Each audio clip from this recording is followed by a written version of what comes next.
आज मैं आपके समक्ष जो वीडियो लेकर आई हूँ उसका विषय है तुलसीदास का नारी के प्रति दृष्टिकोण। तो शुरू करते हैं। भक्ति आंदोलन के आकाश में गोस्वामी तुलसीदास का स्थान ध्रुव तारे के समान है। उनकी रचना श्री रामचरितमानस हमारी सांस्कृतिक धरोहर है। इस कालजयी महाकाव्य में नारी के प्रति असीम सम्मान को प्रकट किया गया है।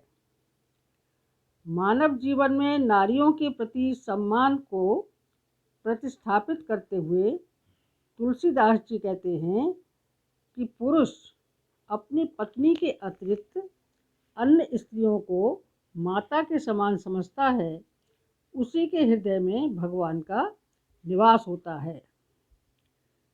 जननी सम देखे पर नारी, तुलसी की नारी संबंधी भावना उनके दार्शनिक मतवाद पर आधारित थी। उन्होंने शंकराचार्य के समान माया का केवल अभिधा रूप ही नहीं देखा था, अपितु उसका दूसरा पक्ष जो जगत को उत्पन्न करने वाली आदि शक्ति स्वरूपा प्रभु की महामाया है, उसे भी देखा था। यही कारण है कि उन्होंने प्रारंभ में ही मंगलाचरण में देवी सरस्वती, सीता, पार्वती और गंगा की स्तुति की है। श्रद्धा रूपणी देवी भवानी और विश्वास रूप में शिव जी की वंदना की है। अपने दैवीय स्वरूप में नारी सर्वत्र पति प्रेम परायणा, पति सेवारत, लोक कल्याणकारी रूप में दिग्दर्शित हुई है। अतः वह सर्वदा वंदनीय है। तुलसी की दृष्टि में ईश्वरोन्मुख व्यक्ति, चाहे वह स्त्री हो या पुरुष, ईश्वर का अत्यंत प्रिय है। राम भगत रत नर अरुणारी, सकल परम पद के अधिकारी। भक्त शिरोमणि शबरी भी भाव विह्वल भक्त के रूप में भक्ति में दृढ़ परमशील धारण करने वाली, भगवान में आस्था रखने वाली है। अतः तुलसी के राम उसके घर जाकर उसे माता के समान आदर देते हैं तथा उसके झूठे बेर खाकर उसका उद्धार करते हैं। इसी क्रम में पति परित्यक्ता अहिल्या जैसी नारी का उद्धार भी उन्होंने अपने स्पर्श के द्वारा करके उसे जीवन दान दिया। उनका कथन है, पुरुष नपुंसक नारीवा, जीव चराचर कोय, सर्व भाव भज कपट तज, मोह परम प्रिय सोय। स्पष्ट है कि भक्ति के क्षेत्र में नारी सदा स्तुत्य, मंगलमय और कल्याणकारी है। तुलसी ने नारी के असत रूप की सदा भर्त्सना की है। जो नारी राक्षसी वृत्ति की है, स्वार्थ, दंभ, ईर्ष्या, द्वेष और घोर वासना में लिप्त है, ऐसी नारी दुष्ट हृदय और भयंकर सर्पणी के समान है। जैसे राक्षस राज रावण की भगिनी शूर्पणखा। तथा ऐसी नारी के नाक कान काटने में भी मनुष्य किसी प्रकार पाप का अधिकारी नहीं होता है। मात पिता भ्राता हितकारी, मित प्रद सब सुन राजकुमारी, अमित दान भरता वैदेही, अधम सुनार जो सेवनते ही। तुलसी के नारी चिंतन के संदर्भ में उनके आलोचकों ने उन्हें नारी विरोधी और नारी का अहित करने वाला कहा है। उनका आरोप है कि तुलसी ने नारी को ताड़न का अधिकारी कहा है। उनकी आलोचना का आधार निम्नलिखित पंक्तियां हैं। ढोल गंवार शूद्र पशु नारी, सकल ताड़ना के अधिकारी। वस्तुतः यह समुद्र और राम के बीच का संवाद है, जहाँ समुद्र अपने अमर्यादित आचरण के लिए श्री राम से क्षमा याचना करता है। समुद्र की इस उक्ति के कारण तुलसी को नारी निंदक मानने वाले सर्वथा भ्रम बुद्धि के शिकार हैं। इस विकृत धारणा ने नारी का बहुत अहित किया है। इसके कारण नारी जाति पर अनेक अत्याचार हुए। इस प्रकार ऐसे शब्दों के आधार पर अर्थ का अनर्थ करना सर्वथा निंदनीय है। तुलसी ने अन्य सभी स्थानों में नारी को पुरुष की पूरक तथा उसकी संरक्षिका ही माना है। तुलसी ने सदा वेद मर्यादा को आधार माना है। वेद पत्नी की मर्यादा का निरूपण करते हुए कहता है, त्वं सम्राज्ञेधि पत्युरस्तं परित्यय। अथर्ववेद। अर्थात पति के घर जाकर पत्नी घर की महारानी हो जाती है। पत्नी को गृहस्वामिनी कहने की परंपरा आज तक भारत में है और सदियों से हम इस व्यवस्था में जी रहे हैं और इसे मान रहे हैं। वस्तुतः यहाँ ताड़न शब्द का अर्थ ताड़ना यानी दंड देना न होकर तारण है, जिसका अर्थ है त्राण करना अर्थात रक्षा करना। ऐसा माना जाता है कि तुलसी ने नारी को तारण का अधिकारी कहा है। तारण शब्द तारण के स्थान पर प्रक्षिप्त हो गया है। इसी क्रम में राम अहिल्या के तारक हैं, ताड़क नहीं।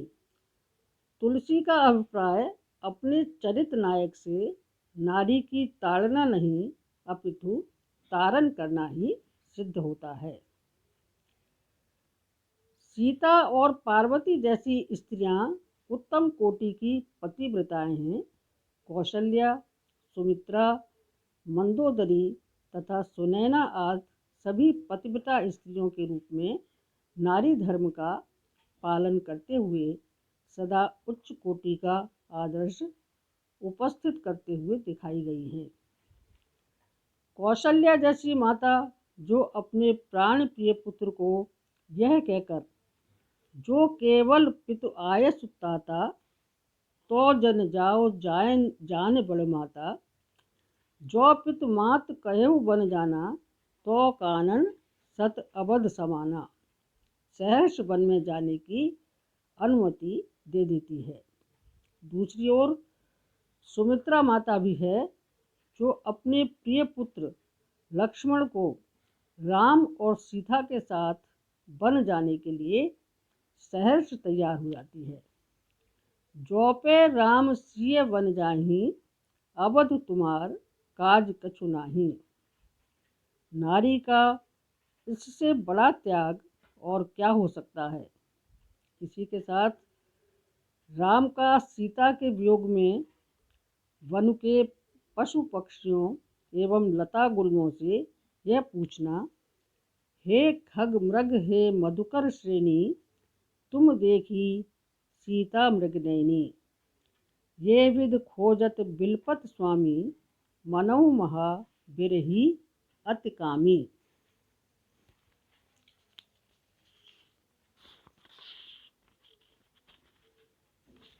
सीता हरण के पश्चात राम की शोक विह्वलता पत्नी के प्रति उनके सम्मान को ही प्रकट करती है।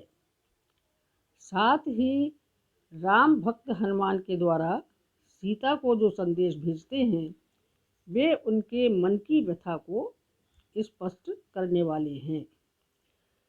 कहेऊ राम वियोग तब सीता, मोकहु सकल भये विपरीता।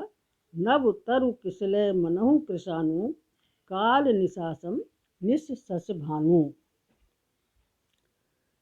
कहो यूं ते कछु दुख घट होई, काह कहो यह जान न कोही। सो मन सदा रहत तोय पाही, जान प्रीत रस इतने माही। एवं पत्नी को राक्षस के चंगुल से मुक्त करने के लिए राम वानरों की सेना के साथ युद्ध करते हैं और रावण जैसे राक्षस का वध करते हैं। इससे यही सिद्ध होता है कि तुलसी ने नारी को समाज निर्मात्री के रूप में प्रतिष्ठित किया है।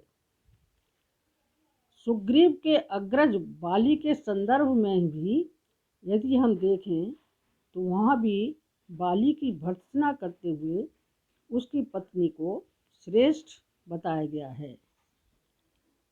मूढ़ तोह अतिशय अभिमाना, नार सिखावन करस न काना। बाली द्वारा उलाहना देने पर उसका समाधान भी किया गया है। बाली जब कहता है मैं बैरी सुग्रीव प्यारा, अवगुण कवन नाथ मोह मारा।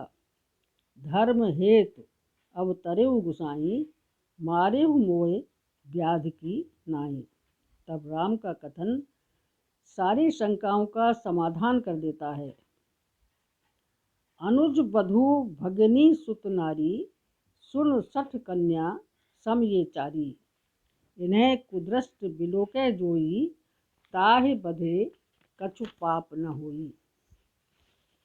तुलसीदास के स्त्री विषयक दृष्टिकोण को देखकर यही ज्ञात होता है कि तुलसी ने नारी के शील, मर्यादा एवं पतिपरायणता को अत्यंत महत्व दिया है।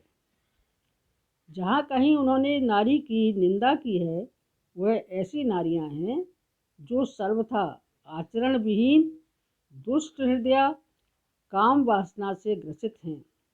वे आलोचक तुलसी की इस आधार पर आलोचना करते हैं वह सर्वथा अवांछनीय है।